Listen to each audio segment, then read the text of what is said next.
Эфирда Татарстанның көньяк-көнчыгыш хәбәрләре. Студияда Лилия Шафигуллина. Исәнмесез бүгенге программада. Үзебезнекеләр өчен тегәләр. Лениногорскида хәрбиләргә ярдәм туплау дәвам итә. Гуманитар йөк җыюда 2000-гә якын битараф булмаган кеше катнаша. Һөнәрен күңеле белән сайлаган, халыкка эштә дә, шәхси тормышында да ярдәм күрсәтә. Майор Дәүләтшин тарихы. Күләмле модельләр һәм эскизлар. Әлмәт кванториумының 8 шәкертем халыкара конкурста үз проектларын яклаган. Яшүсмерләр призлы урынга лаек булды. Битараф булмаган халык хәрбиләр өчен кирәк-яраклар, азык-төлек һәм игенәләр җыюны дәвам итә. Алар арасында Лениногорск хатын-кызлары да бар. Алар үзебезнекеләр өчен тегәбез дип исемләнгән Бөтен Россия хәрәкәтендә катнаша. Акция кысаларында гүзәл затлар армия заказлары буенча бушлай кием салым тегә. Эшләрен һәрберсе үз өйләрендә башкара. Махсус операциядә катнашучылар өчен чираттагы посылкалар партиясе җыела. Тартмаларда киемнәр, ризыклар, дарулар һәм һичшиксез туган яктан җылы теләкләр. Волонтерлар әйтүенчә, рухи ярдәмгә һәр солдат мохтаҗ. Хәзер йөк җыюда 1700-дән артык битараф булмаган кеше катнаша. Мондый берләшмәне Лениногорскида яшәүче Альбина Зарипова оештырган. Ул хәрбиләр өчен җылы кием тегүчеләрне берләштерү өчен телеграм-канал ачкан. Егетләргә киемнәрне билгеле бер нормаларга таянып тегәләр. Әмма хатын-кызлар кайнар йөрәк белән ясалган киемнәр генә җылтырга сәләтле дип фикер йөртә. Тегүчеләр моны үзләренең төп эшләреннән соң башкаралар. Хәзерге вакытта төркемдә 12 тегүче һәм 10-тәдән артык бәйләүче исәпләнә. Барысы да өйләрендә эшли. Альбина Зарипова үз фатирын остахана итеп җиһазлаган. Ул бер үк вакытта гуманитар ярдәм җыю үзәге булып тора. Йорт Садриф урамы 23 адресы буенча урнашкан. Лениногорск волонтерлар җәмгыяте ярдәме белән җыелган беренче йөк 10 октябрьдә җибәрелде. Сугышчан кардәшлек оешмасы аларны китерү белән ярдәм итте. Волонтер хатын-кызлар хезмәтләрен арттырырга ниятли. Үзебезнекеләр өчен тегеп посылкаларны алга табада җибәрергә планлаштыралар. Кызларга теләгән һәркем кушыла ала. Альбина Зарипова белән экраннарда күргән номер буенча элемтәгә кирип була. Тиздән Әлмәтнең 400-дән артык полиция хезмәткәре һөнәри бәйрәмнәрен билгеләп үтәчәк. 10 ноябрьдә исә эчке эшләр органнарына 105 ел тула. Киләсе сюжетыбыз герое полиция хезмәтенә 23 ел гомерен багышлаган. Өстәвенә Ленар Дәүләтшин Алабугада яшүсмерләрне коткарган. Каникул вакытында ул суга чумган 2 кызны ярга чыгара. Дежурчы часть сменасы башлыгы көне ничек уза? Сейчас давайте на мои вопросы ответьте, я вас проблему понял. Кайчагында дежур частька гадәти булмаган мөрәҗәгатьләр белән киләләр. Урлашу, мошенниклык дигән сүзләр еш ишетелсә дә, бу юлы хукук сакчыларына эт югалды дип килгәннәр. Ленар сүзләренчә, һәркемнең проблемасын хәлдән килгәнчә чишәргә тырышалар. Ленар Дәүләтшин хезмәт юлын Юхитида сержант булып башлаган. Дәүләт автоинспекциясендә 6 ел эшли. Соңрак полиция бүлегенең дежур частьына күчә. 17 ел эчендә майор дәрәҗәсенә һәм смена башлыгы вазифасына кадәр күтәрелә. Кешеләр гомерен саклап калуда ничә тапкыр катнашкандыр, Ленар аларны исәпләмим. Соңгысы турында исә бөтен шәһәр генә түгел, республика халкы да ишетте. Алабугада Шишкин буалары буйлап йөргәндә ират ярдәм итү үтенечен ишетеп ала. 2 дә уйламыйча Ленар суга сикерә һәм 2 кызны ярга чыгара. Майор Дәүләтшин күршесенең дә гомерен саклап калган. Бер вакыт эшкә җыенганда ул аны кар көртләрендә табып ала. Хезмәткә килгәндә башка коллегаларныкына караганда куркынычсызрак булса да, хезмәте бик күп көч таләп итә. Әлмәт полиция дежур частенә көнгә уртача 150-200 мөрәҗәгать килә. Бер хезмәткәргә 50 гариза туры килә. Нигездә урлашу, мошенниклык һәм көнкүреш җинаятләре теркәлә. Һәр мөрәҗәгатьне теркәргә һәм төрле бүлек яисә башка идарә тармакларына, мәсәлән, прокуратура яки тикшерү комитетына җибәрергә кирәк. Күпчелек хезмәттәшләре кебек үк полиция көнен Ленар Дәүләтшин үз постында каршы алачак. Әлмәт полицейскийлары киләсе сюжет героен плитә янында диярлек тоткан. Янәсе арсу белән шөгыльләнгән ханымнан күршеләре зарланган. Фатирдан сасы ис чыга дип мөрәҗәгать иткәннәр алар. Хукук сакчыларын хуҗабикәнең наркотик әзерләвен ачыклаган. Хатын-кыз тыйган мәдәни инде кулланырга да өлгергән. Үзе ясаган әфьюн өчен аңа 3 елга кадәр ирегеннән мәхрүм ителү куркынычы яный. Я не попросила за свое поведение и хотела сказать, что я в наркологии пролежала. Әлеге процесска гаепләнүчене полицейскийлар алып килгән. Узган утырышларга ул я килмәгән, я исере хәлдә булган. Соңгы вакыйгадан соң аны бер тәүлеккә камерага озатканнар. Әлеге җинаять эше тарихы агымдагы елның июлендә төштән соң башланган.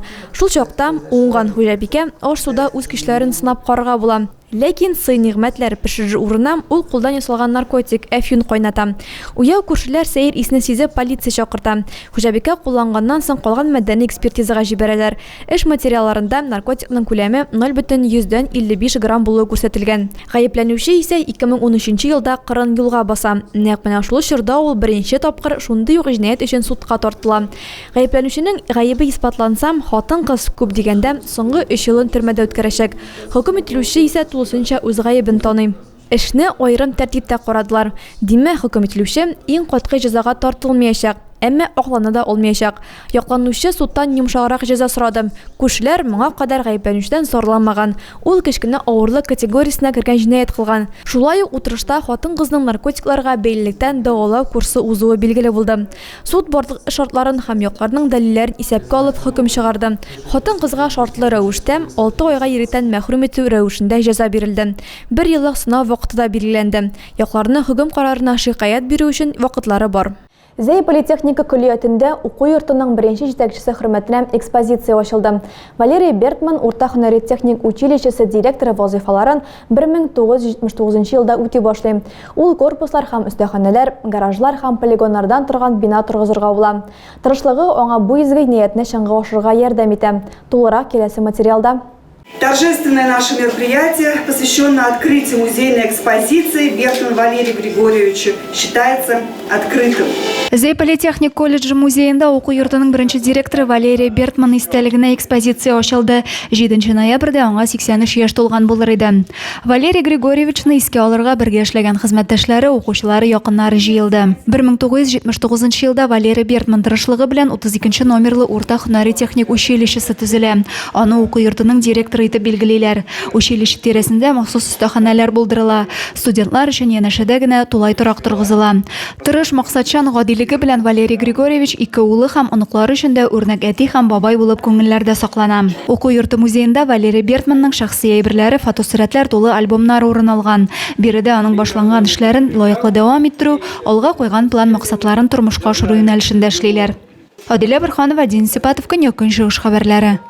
Көндезге йокы җайланмасы һәм сыгылмалы электродлар. Кванториум шәкертләре үз эшләнмәләре белән Техноком халыкара конкурсында призерлар исеменә лаек булды. Мондый җайланмалар нәрсә өчен кирәк һәм балалар техник биремнәрне ничек иҗади хәл иткән? Конкурста катнашучыларга көндезге йокы җайланмасын ясарга кирәк иде. Команда дизайн уйлап табырга, материаллар тупларга һәм барысы да эшләсен өчен детальләрне таштырга тиеш.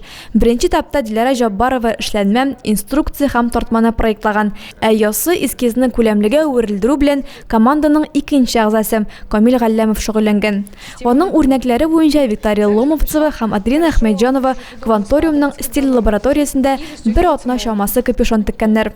Балалар бирем өстендә 3 айга якын хезмәт куйган, аларга остаз тьюторлар ярдәм иткән. Тагын бер Кванториум командасы медицина күзәтү системалары өчен сыгылмалы электродлар өстендә эшләде. Алар электрокардиограмма уку өчен холтер ясады. Балалар алдына токны яхшы үткәрә торган материаллар ясау яки табу бурычы куелды. Һәм ул гына да түгел, җайланма кеше тәненә җиңел беркетелергә дә тиеш. Елизавета Данданова холтер өчен жилет ясаган, ә Александра Борсында контролерга тоташтырып электрокардиограмманы укыган. Кванториум мөгаллимнәре мондый конкурслар балаларга фәнгә зур һәм кыю адымнар ясарга ярдәм итә дип саныйм. Ике команда Техноком халыкара конкурсында 3нче урынны яулады.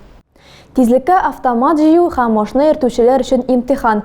Зәйнең юл йөрү кагыйдәләрен иң яхшы белүчеләре автомногаборье бәйгесендә очраштым. Анда кораллы көчләр ветераннары, юит отрядлары һәм яшь армиячылар катнашты. Адилә Борханова дәвам итә. Зәйдә автомногаборье бәйгесе 6нчы тапкыр уздырыла. Анда зур тәҗрибәгә ия армия хезмәтен узган 60 яшьлек машина йөртүчеләр катнаша. Конкурсны оештыручылар быел яшь буынны җәлеп итеп, яшь армиячыларны да сайлап алды. Бәйгедә катнашучылар беренче этапта юл хәрәкәте буенча имтихан тапшырдылар. Аннан соң пневматик винтовкадан ату буенча көч сынаштылар. Укучы малайлар кызларга бу өлештә тиңнәр булмады. Бәйге шартлары буенча катнашучылар автомат сүтеп җыю буенча да үз осталыкларын күрсәттеләр. Мондый чараларда алган күнекмәләр яшьләр өчен киләчәктә хәрби хезмәт вакытында кирәк булса, өлкәннәр исә үз белемнәрен тагын бер кат искә төшерделәр. Адилә Борханова, Дин Сипатов, Көньяк Чыгыш хәбәрләре. Тағы да күбрәк яңалыклар һәм тапшырулар белән безнең рәсми сайтыбызда таныша аласыз. Без социаль челтәрләрдә бар, хәбәрләр юлагыз. Бүгенгә менә шулар, мин сезнең белән сау булашам, исән-имин булыгыз.